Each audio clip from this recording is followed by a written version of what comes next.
Hello, કેમ છો મિત્રો? વેલકમ છે તમારું મારા મિની વ્લોગમાં. મિત્રો, આમાંથી કેટલા એવા લોકો છે જેમ કે મારી જેમ નવા કપડા આવ્યો એટલે એમ થાય કે જ્યાં લગી પહેરીએ નહીં ને ત્યાં લગી હક ના થાય.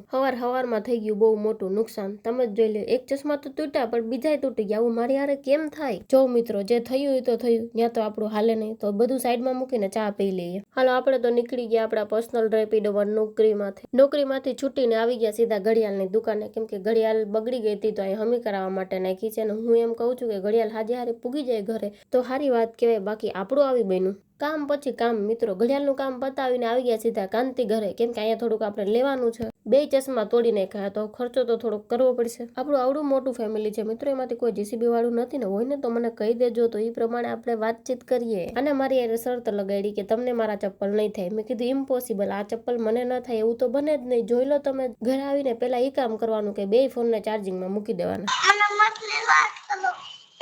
મછલી વાત કરતા મછલી દેખાય. મછલી અમે લાવ્યા. એ રી મછલી જલકી રાની એ જીવન ઉસકા પાણી. તો તારા હાથી ન જોવો, ગોલું ને મછલી ન જોવી તો એને શું જોવું છે? અમારા ઘરે કેટલા હાથી છે, કેટલી મછલીઓ.